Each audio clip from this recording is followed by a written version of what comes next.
turning to our topic today, the description stood for itself, but I find these moments where you reach the century mark to be a moment of important marking, important reflection as to this sense of, well, how far have we progressed, not just in suffrage and the very basic right of our citizens to vote, especially the women of our citizens, half of the human race, half of our citizenry, but how are we transforming the marketplace with women leaders, knowing that statistically organizations that have women as leaders outperform those who don't. And as we reach for better and best practices, we still have a long way to go. And so that's why we're both marking this moment historically. We're also bringing forward 4 leaders from different sectors who are going to share personally and professionally and offer some thoughts and questions. I will invite you to feel free to use the chat as a way to drop in questions. I will use that as a way to interact with the various panelists. So please use the chat feature. And I just want to start by saying, and I will upload this study if you care to dig a little deeper. McKinsey & Company, which does a lot of really interesting marketplace studies, released a study called Women in the Workplace in 2020. And this included 317 companies, 40,000 people surveyed. 45 of those were very in-depth interviews. There was pipeline data representing the calendar year 2019, because of course, it takes a while for this information to sort of flow up to data reporting. And I just want to say, and these are the things we need to wrestle with, reckon with, and I would argue change. While representing half of the human race, this is the McKinsey report, progress toward gender parity still remains slow. Between 2015 and 2020, senior vice presidents went from 23 to 28% being gender inclusive with women, and C-suite from 17 to 21%. And apparently the broken rung in that whole world is the managerial role continues to lose ground, being around 38% for women. Now, I mentioned that as just sort of a background because the research is showing us that company profits and share performance can be close to, and this is shocking, 50% higher when women are well represented at the top percent of the company. So yes, there's the economic reason. Yes, we know that there are setbacks and there are structural issues. Yes, we know that there are different kinds of resistances and barriers and ceilings. And what I am so interested in participating now with these panelists is for us to really think about this across even cultural and intersecting ideas, including race, which is of course something that we are seeking to work on deeply, not only in Minneapolis, but in the marketplace in specific.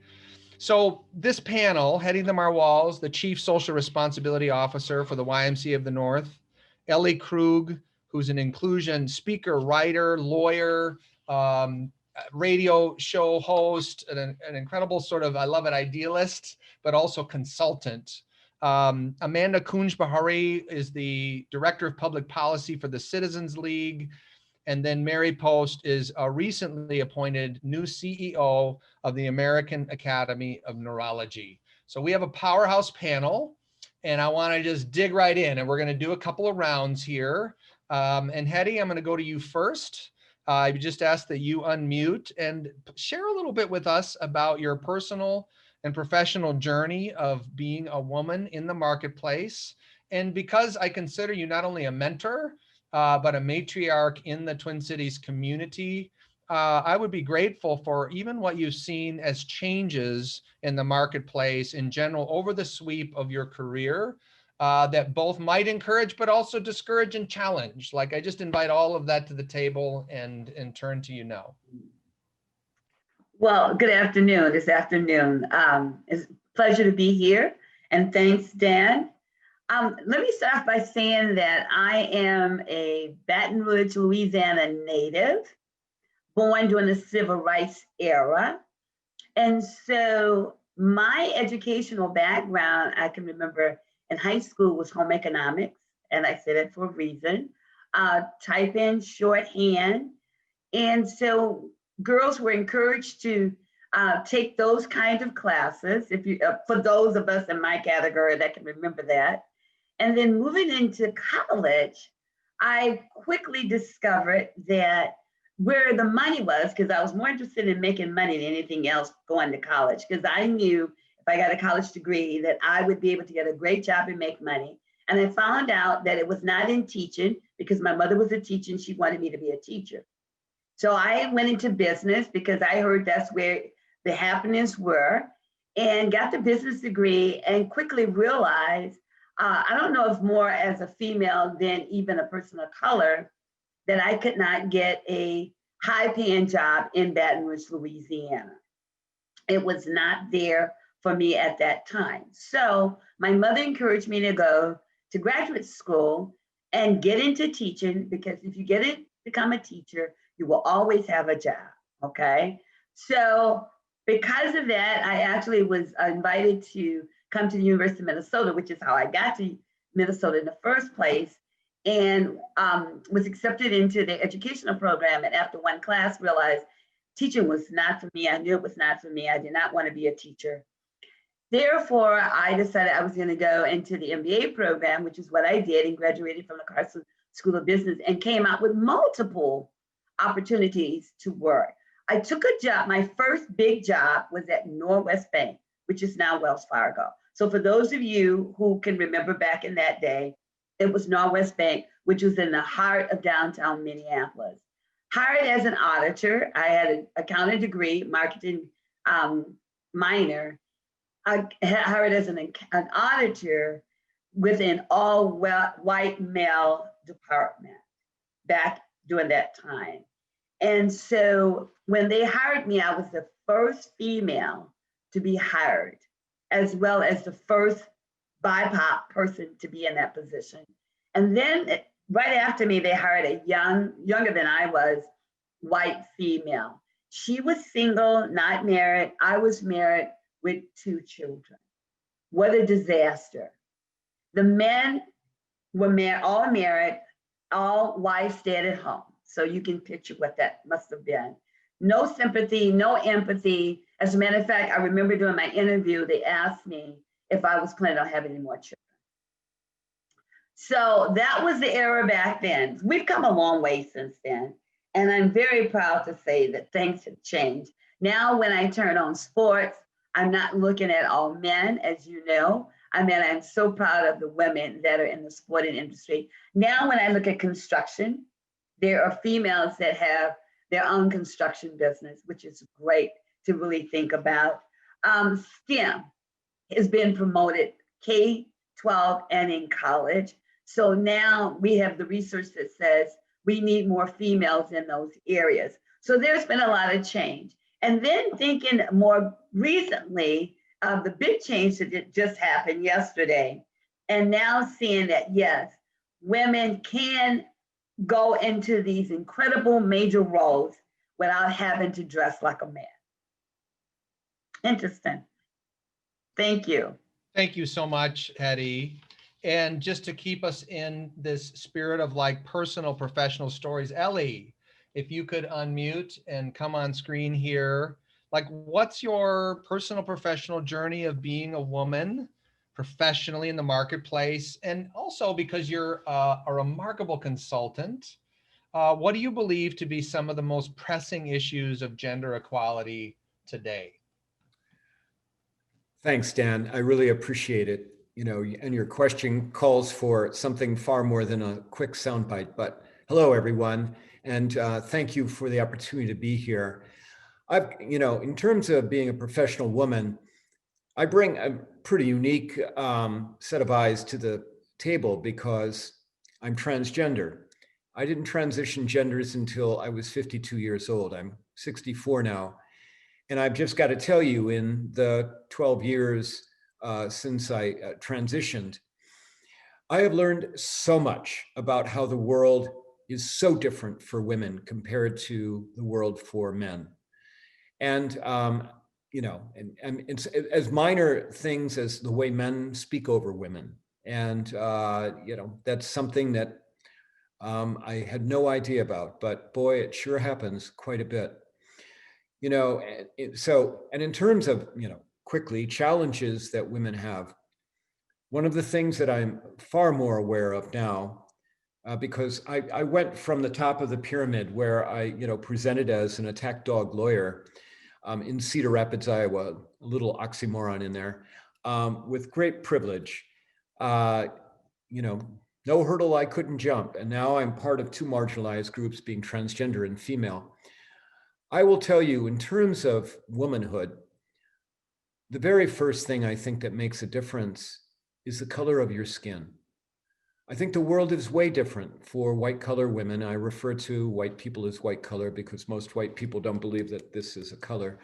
The world is far more different and easier, for the most part, for white collar women compared to women with other skin colors, compared to women who are different, countries of origin, countries of birth.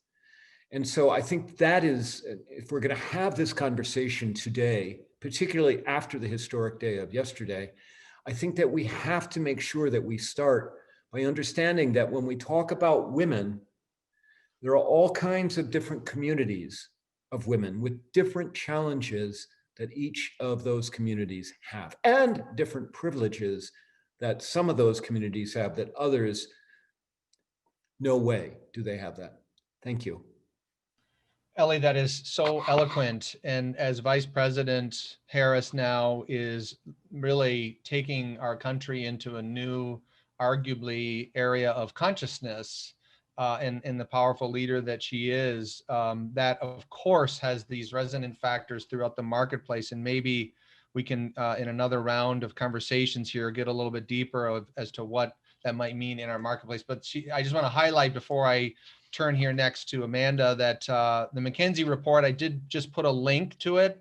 Their online version of the report was so much better than my PDF download. It's really well done, but they highlight almost like a bell curve that the compression for women of color is much, much more difficult, and really, well, it's really frustrating to see the results and how much more work needs to be done to have more women of color who can be transformative to our companies and our organizational leadership.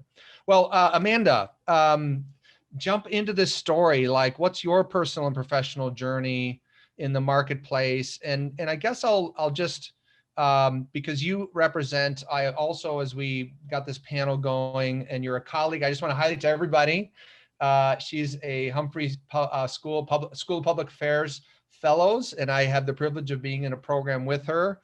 I feel generationally older, and I appreciate my relationship with Amanda. She's not only gracious, but she's incisive and provides for me that balance of clarity and bringing voice to it, even through the generational lens. So that was a big sweep, Amanda, to set you up, like not only marketplace and attitudes, but also generational gender parity and women leadership. Bring us into your story and kind of how you see the world generally. Yeah, definitely. Thanks so much, Dan. I really appreciate you having me on this panel. Good morning, everyone. I know in Minnesota, I think it's 11:30 in the morning. I am not in Minnesota right now. As you can see, I'm sitting outside. It's super nice. But I do want to say, if you hear background noise or any interruptions, I apologize in advance.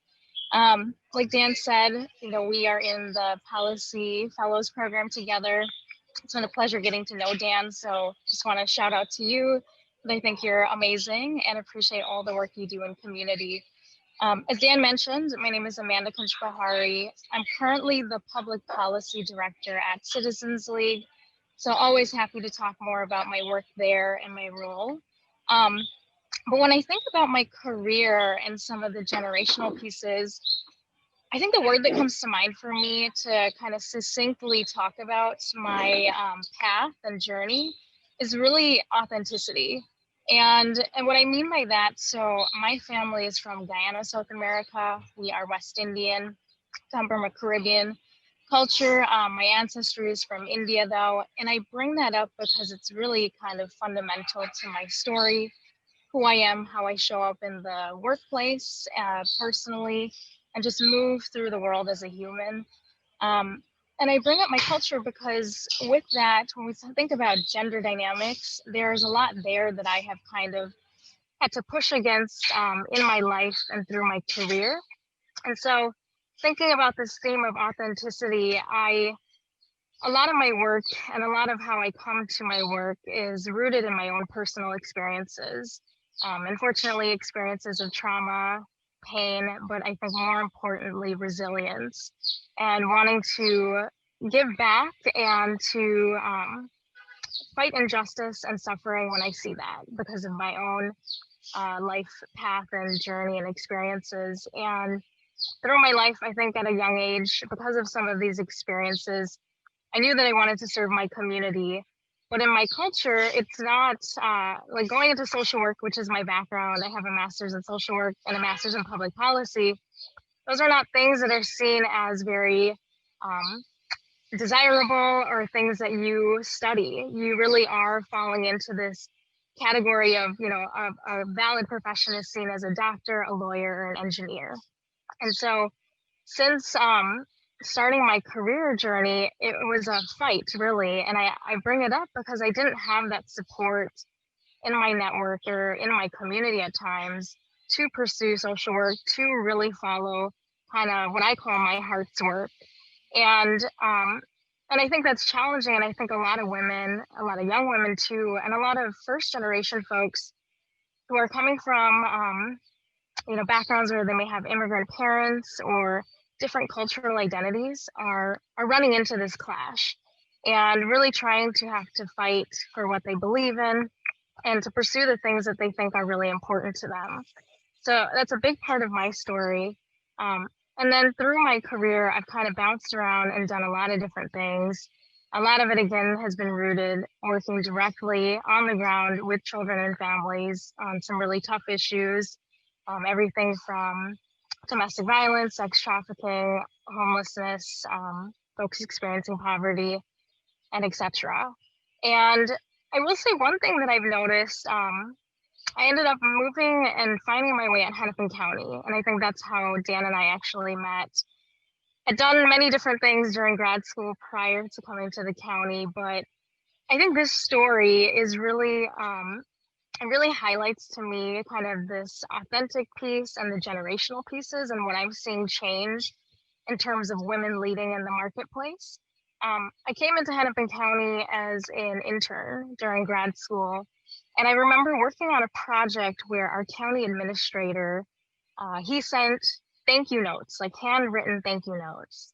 And for me, I was always taught, just professionally, use it as an opportunity to network, right? How do you network? How do you build your political and social capital? Those are the things that kind of matter.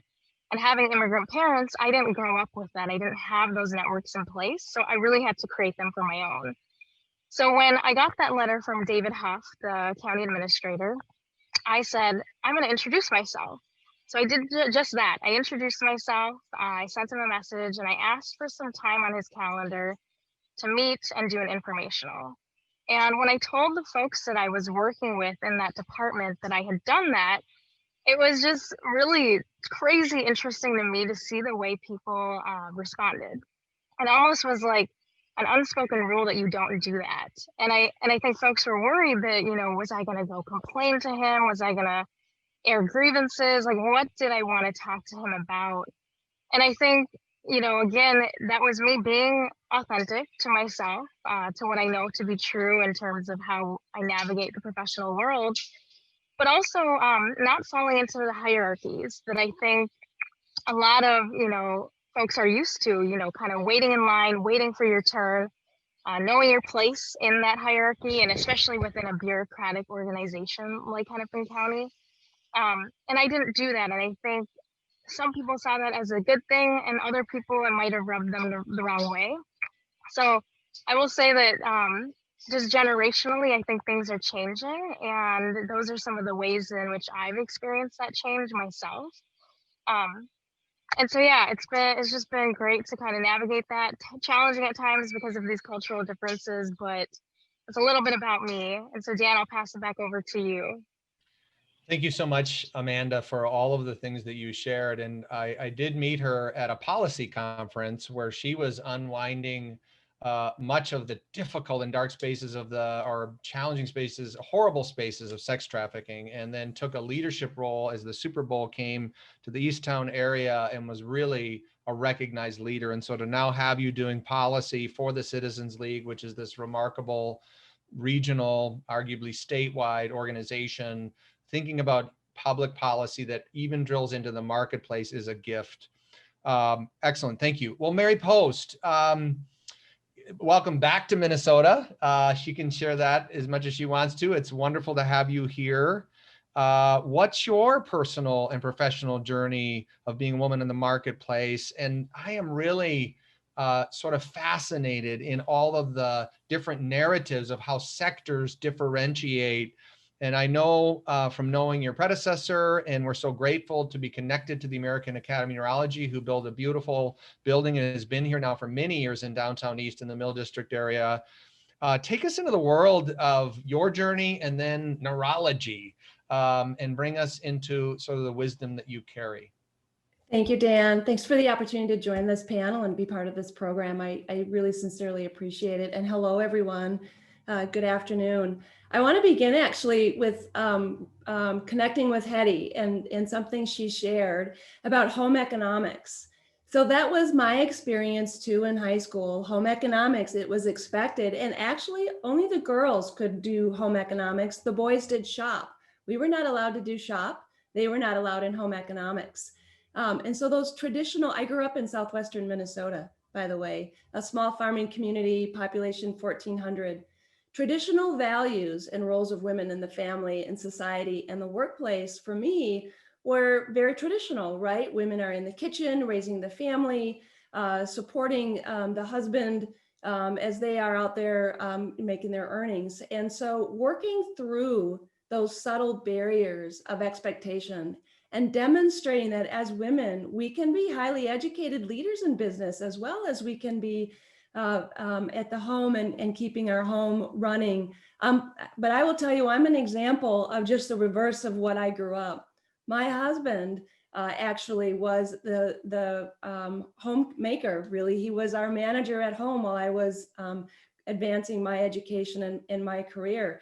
And that was a big difference in my family and for my parents to sort of connect with in terms of what their expectations were and what they sort of thought I would do as I grew up. So my personal profession is in the nonprofit medical specialty association industry. I have almost 30 years of experience helping physicians provide high quality patient-centered care. So my professional journey actually started with the American Academy of Neurology back in 1992. And it continued to 2008 when I then left to lead the American Board of Anesthesiology, which is a medical special certifying board that's headquartered in Raleigh, North Carolina.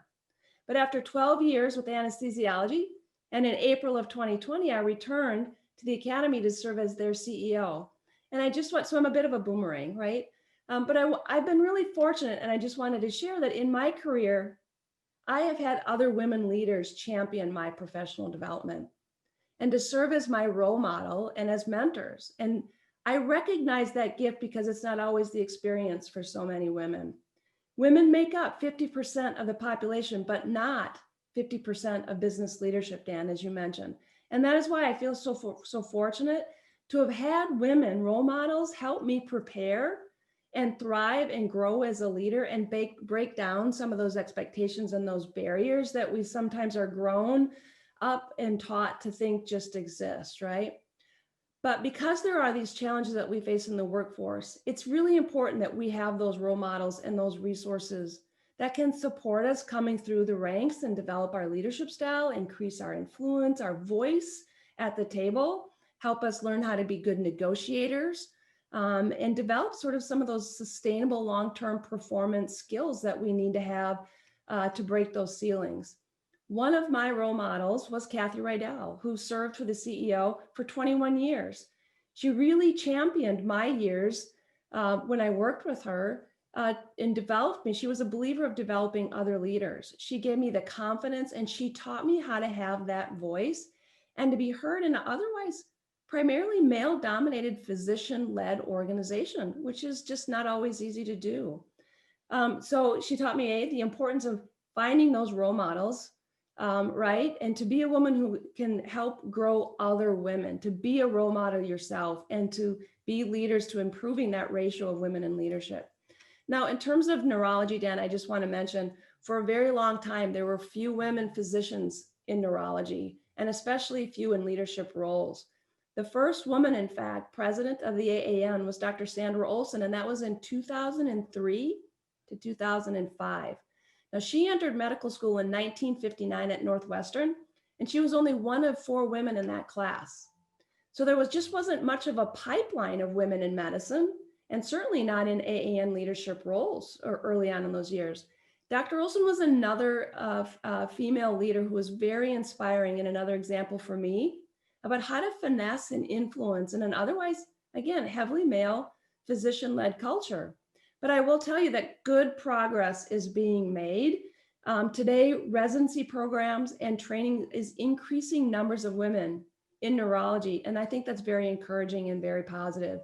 We're reporting percentages of women involved in our leadership is growing, and we are increasingly promoting gender-friendly work practices. Currently, we have 43% of our members on the AAN board of directors that are women, and among the 6 AAN officers, 4 are women for the Academy. And of course, of my executive team, there are 8 members of the executive team and 4 are women. So as an organization, we continue to enhance leadership education opportunities for women. And in particular, I just want to highlight a Women Leading in Neurology program that we've established. And that program is designed to help mid-career women really tackle these gender disparities kind of head on, create some networks for them, peer networks, and help them advance to levels of higher leadership within the academy and within their profession. And I'm very proud of those programs. I'll stop there for now, Dan, and turn it back over to you. Thank you, Mary, for all of that. And we'll circle back in another round as well. And it's so encouraging to hear what your organization has been doing as an association that can bring influence to the very real and incredible workplaces within the medical field. Well, Hedy, circling back to you, you've been with now it's called the YMCA of the North, Greater Twin Cities YMCA, now YMCA of the North, sort of a rebrand, rename. But how can you speak then to this conversation within your company culture, maybe more specifically? And if you want to talk more generally, because you've done collective impact work across all aspects of that nonprofit world, but be sort of as general or as specific as you want to your sector and how you have helped see and lead and transform more of this gender parity in that space. Thank you, Dan. The YMCA of the North has been on a journey. And so it hasn't been an easy journey. And let me just be brutally honest with you. I'm sure you're aware of the fact that YM means it was created as the men's association. And so historically, for at least 100 years, men have always been in the leadership role. Well, a lot of that is changing now. And I'm happy to say that we have a CEO president that's been with us for 8 years who came in with a change mindset.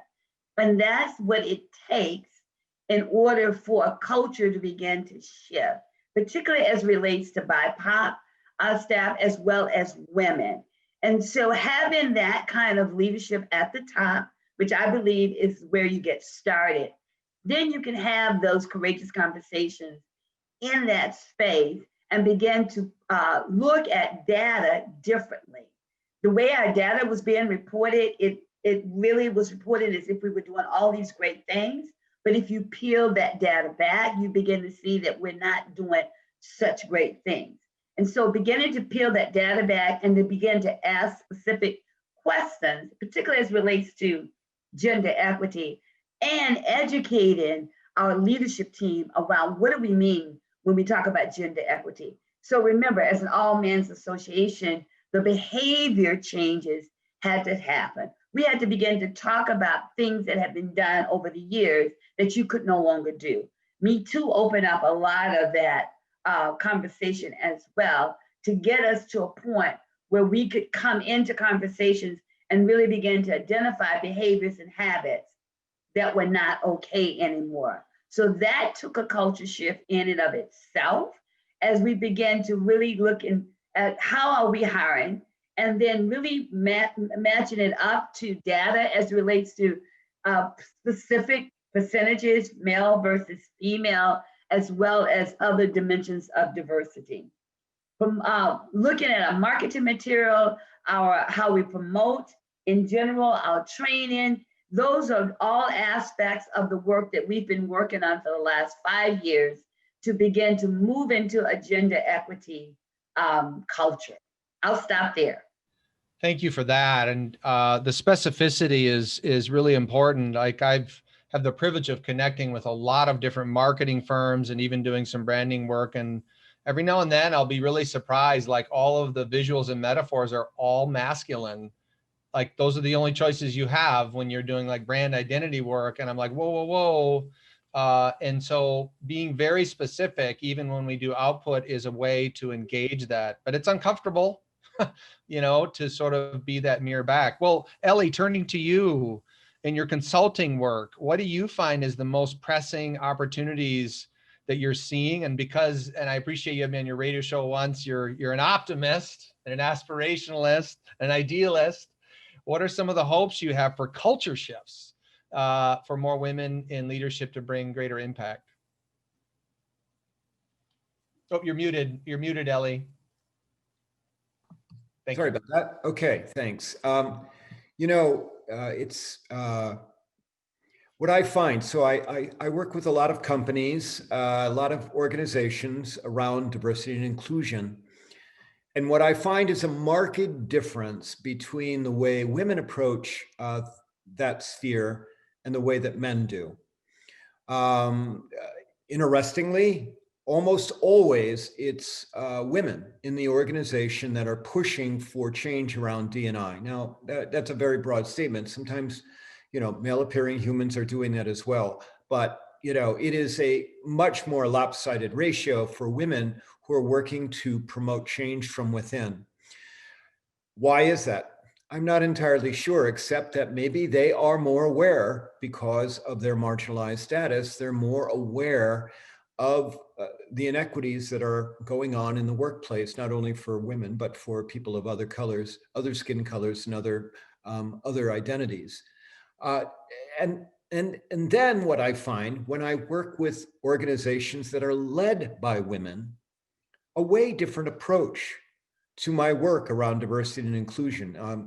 A couple of months ago, I had the good fortune of working with 2 different financial institutions, almost back to back within a couple of days of each. One was led by a woman. She led this financial institution, and she had a team of about 12 people. The other was led by a man, and he had a team of about 25. And I worked with both of those teams with issues around diversity and inclusion. The thing that I found that was amazing was that the woman-led team was far more willing to engage with me, far more willing to take risks, far more willing, more receptive, because I push ideas at people because we've got to get uncomfortable for change to actually happen. And it was just so uncanny because a few days later, I worked with this male-dominated team, you know, a male leader, and they were far less engaging, far less willing to be pushed and to take risks. I think that there is something there about how women are more willing to go out into areas where, you know, men are, maybe they're happy, men are happy campers. I mean, remember, I've got this experience of having both perspectives. Men don't have the pressure for change because many times they control the levers of power. Hey, everything's good for us. Again, very broad statements of what I just made. And please, the male-appearing humans who are here, please know that I love men a great deal. And so, but with it just seems that almost every time I'm brought in, it's women who are trying to push and change relative diversity inclusion in a very broad way. So I don't think that that's just a coincidence. I think Oh, sorry, I didn't mean to interrupt you, Ellie. No, I mean, and the last thing I was going to say, I mean, there absolutely are differences about the way that women view the world compared to men.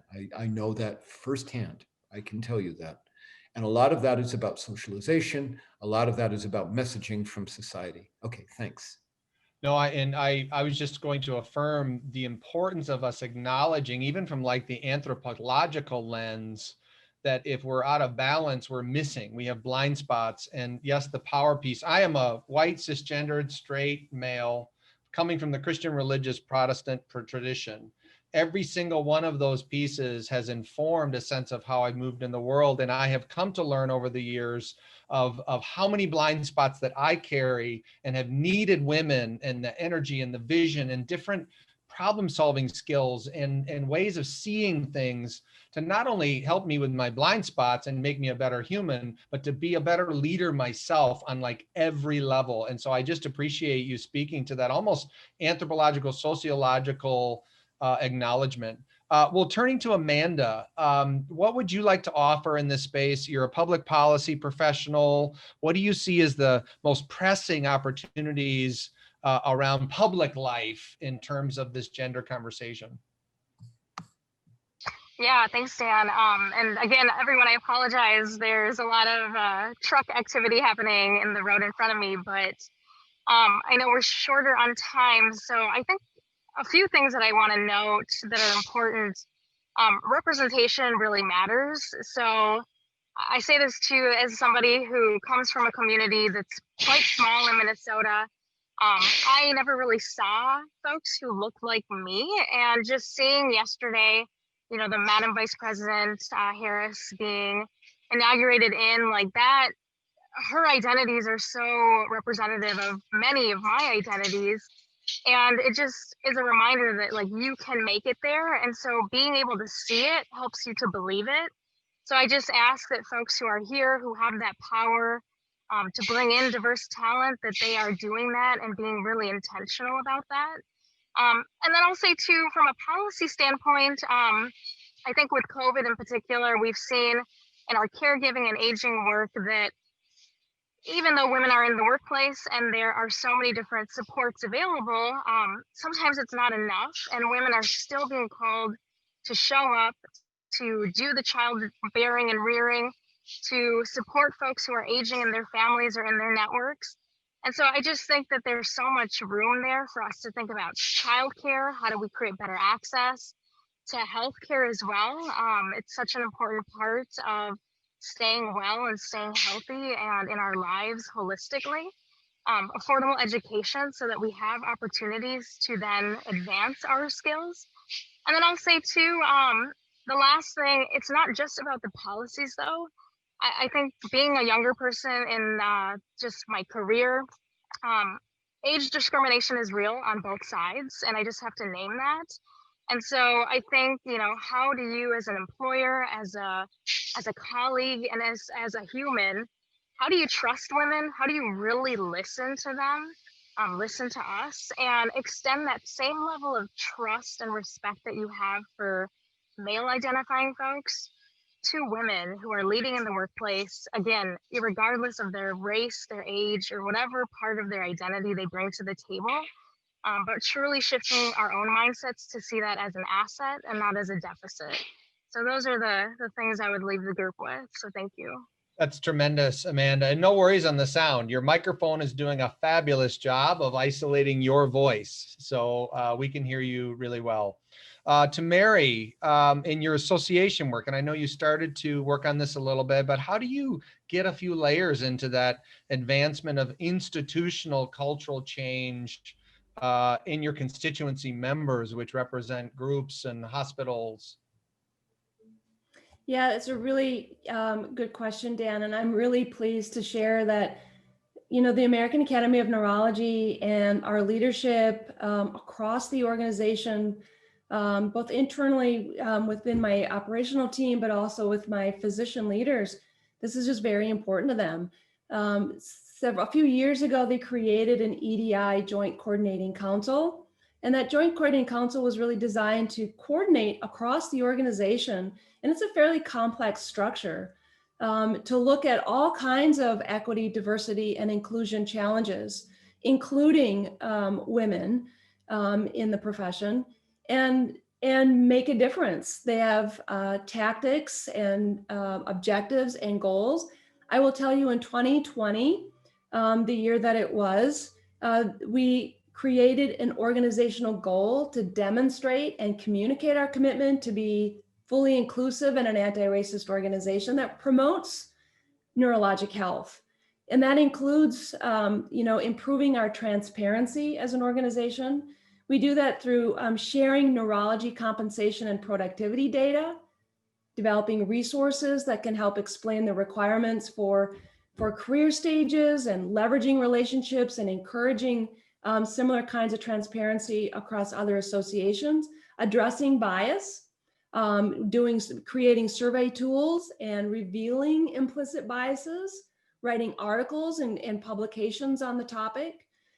We are developing mentors, training both men and women leaders to mentor women, creating networking opportunities for women, highlighting female neurologists who have achieved leadership roles and other awards and achievements of women and their successes. We're promoting a lot of different practices to support work-life balance, to help them be successful in their work. We're offering scholarships and other research funding to support them in their work. And we're also looking at other legislative options that we can help better position and address gender disparities. So there's a lot of very specific things that I mentioned, some of the educational development, leadership development for women that we are doing. So I'm very pleased with the progress. There's more work to do. And we're publishing about it, we're doing research about it, and we're addressing it. And I'm very pleased to just say, we have our second president that's going to step into her term in April of this year as a woman. And then the president-elect is a woman following her. So there's really good progress and difference that we're making across the Academy. That is just impressive. I mean, what everyone has shared is impressive. And I just want to say, and we are bumping right up to the end of our meeting, so I think we'll wrap up. Some appreciation has come in to all four of you, Hedy and Ellie and Amanda and Mary. I can tell you that from just this conversation, you're helping us frame this in a way that's inclusive, kind of on all fronts, but clearly articulating, creating structures that embodiment of leadership demands and expects intentionality. It intends leadership framework and policy changes such that we're able to more effectively, more than just level the playing field, but be truly innovative and truly transformational, so that our companies and organizations not only represent both sides of the gender equation, and of course the D&I perspectives as we have identity and culture, that we are able to lead in a way that's expansive. So I think that we should just wrap up. I just encourage you to send words of gratitude to these four leaders. I know I will. Follow their work as they continue to be leaders in our community and our space. And for everyone who's been a part of this meeting, thank you for your time, for your investment in the Easttown area, and this idea that downtown, while being big, can be also granular and inclusive at all levels. And I want to thank the staff, Christy Hanke, for being our executive coordinator, and of course the board, which is a phenomenal array of leaders of women and men. I am so grateful for all that you do. So I think that we're good to go. Well, thank you, everybody. Take care. Have a great rest of the day, rest of the week, and let's stay in touch.